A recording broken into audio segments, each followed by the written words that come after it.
জয় বাংলা। জয় বাংলা করব। জয় বাংলার জন্য রাজপথে মনে করেন ফিসা যাব, মরার আগেও জয় বাংলা বইলা মরবো। যাই হোক, নাউজুবিল্লাহ আস্তাগফিরুল্লাহ।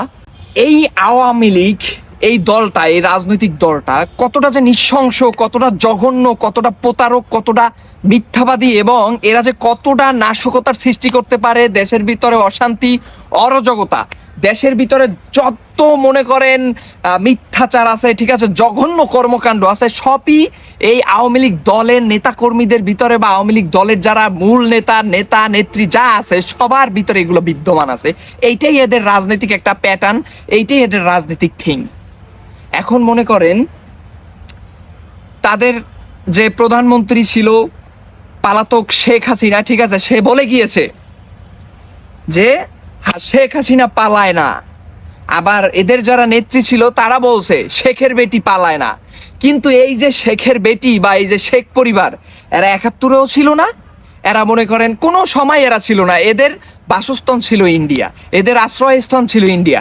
এখন এই যে লকডাউনটা যে হবে, এইটা আসলে কোথায় হবে, বাংলাদেশে নাকি ইন্ডিয়া? এই আন্দোলন কোথায় হবে? ইন্ডিয়া হবে? আমার তো মনে হয় যে এই আন্দোলন ইন্ডিয়া হবে, কারণ এদের সমস্ত মূল নেতাকর্মী সব ইন্ডিয়া, এবং কিছু আছে মনে করেন পাইখাস্তা, এগুলা দেশের আনাচে কানাচে মনে করেন পইরা রয়েছে, বিড়ি মিড়ি টানে, আকিস বিড়ি টিড়ি টানে, ঠিক আছে। আর ওগো নেতা কর্মীরা যে দুর্নীতি করে যে টাকা পয়সা যেগুলো নিছে, এগুলো মনে করেন দেশে পাঠায় একটা অরাজকতা, অশান্তির সৃষ্টি করতে চায়, দেশের ভিতরে একটা অস্থিরতা বিরাজ করতে, মানে বিরাজ করার চেষ্টা করতেছে। যাই হোক, এখন মনে করেন আজকে 13 তারিখ লকডাউন।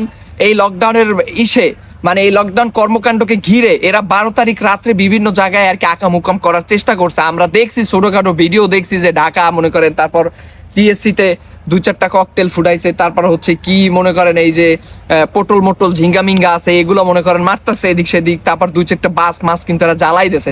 চিন্তা করেন, এরা বাংলাদেশে মানে মাত্র 15 থেকে 16 দিনের ভিতরে এরা যে সেই যে জুলাইয়ের যে গণ অভ্যুত্থান করছে, সেইটার আগে এরা যেই পরিমাণ বাংলাদেশে গণহত্যা চালাইছে, এরপর এরা মনে করেন রাস্তায় বাইরেতেছে। তাইলে মনে করেন এরা ককটেল ফুটানো এবং মনে করেন বাসে আগুন দেওয়ার মতো সাহস করতেছে, টুকিটাকি যেটাই হোক করছে। তাহলে বুঝেন এবার এরা যে কতটা নাশকতার সৃষ্টি করতে পারে, এরা কতটা হিংস্র। এবং এরা যখন ক্ষমতায় ছিল তখনও যারা মনে করেন শান্তিপূর্ণভাবে মিছিল মিটিং করতে চাইছে, ওইখানে এরা গিয়ে কি করছে, আওয়ামী লীগের যে ছাত্রলীগের যে কর্মী টর্মী আছে, যুবলীগ ছাত্রলীগ, এরা গিয়ে ওইখানে একটা নাশকতার সৃষ্টি করছে। প্রথমে মনে করেন এই ককটেল মকটেল ফুটাইয়া, এরপর হয়েছে গিয়ে এরা মনে করেন সেই নিরীহ যে রাজনৈতিক দলগুলো ছিল যারা শান্তিপূর্ণভাবে আন্দোলন সংগ্রাম করতে চাইছে, এদের উপর এরা চড়াও হয়েছে, পাকড়াও করছে। তো এদের স্বভাবটাই এই রকমের যে ক্ষমতা পাইলে এরা আপনাকে কি করবে, মনে করেন পুলিশ প্রশাসন যা আছে সব নিয়ে এরা আপনার গলা চাইপে ধরবে। আর যখন ক্ষমতায় থাকবে না, এরা পিছন থেকে আপনার আক্রমণ করবে, পিছন থেকে লুকায় লুকায় এরা আক্রমণ করবে।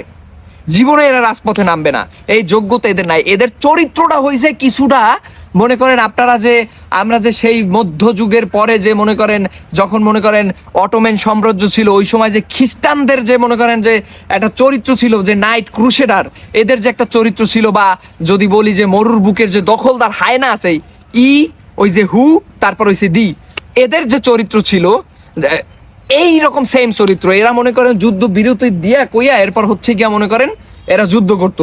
আবার মানুষে কইতো যে তোমরা পশ্চিম দিকে যাও, আমরা পূর্ব দিকে আক্রমণ করব। যখন মানুষ সব পশ্চিম দিকে জড়ো হইতো, ওইখানে আক্রমণ করতো। মানে এদের স্বভাবটাও কিছুটা ওইটার সাথে সাদৃশ্য। তো আসলে আওয়ামী লীগকে ভয় পাওয়ার একটাই কারণ এরা হচ্ছে গিয়ে মনে করেন কুকুর, পিছন থেকে মনে করেন কামড় দেওয়ার চেষ্টা করে, আয়সা চুপি চুপি আয়সা পাউ করে কামড় দেওয়ার চেষ্টা করে। এদের চরিত্রটা হয়েছে এইভাবে। এরা সামনে কোনোদিন মোকাবেলা করবে না, এরা পিছন থেকে আক্রমণ করবে, এবং এরা যদি সুযোগ পায় তাহলে আয়না ঘর, এই ঘর ওই ঘর বানায় তারপর ওইখানে মানুষের অত্যাচার করবে, নির্যাতন করবে। এবং এইরকম একটা আওয়ামী লীগ নাশকতা করতে যায় যখন ধরা খাইবে, দেখবেন তখন আর কিছু বোঝে না, তখন মেচি বিলইর মতো মনে করেন একটা হাত পা গুড়াই দেবে যে আমি তো আওয়ামী লীগ করি নেই না সেই না। কিন্তু এরা জঘন্য খারাপ, এরা জঘন্য, আমি এদের চোখে দেখতে পারি না। আমার আশেপাশে অনেক আছে লিগ টিক, ঠিক আছে, বা আছে, এদের চরিত্র সম্পর্কে আমার জানা আছে, বা আমার আত্মীয় স্বজনের ভিতরেও 2-1 জন থাকতে পারে লিগ টিক এরকম আছে, কি এদের চরিত্র সম্পর্কেও আমার জানা আছে। যাই হোক, ভালো থাকবেন, সাবধানে থাকবেন, এদেরকে কোনো সুযোগ দিবেন না। দেশে নাশকতা এরা করতে চাইবে, বাট এদেরকে করতে দিবেন না, এবং এদেরকে কখনো দুর্বল ভাববেন না, কারণ এরা যারা পিছন থেকে আক্রমণ করবে এরা সব থেকে ভয়ঙ্কর এবং সব থেকে জঘন্য। ভালো থাকবেন, সুস্থ থাকবেন, আল্লাহ হাফেজ।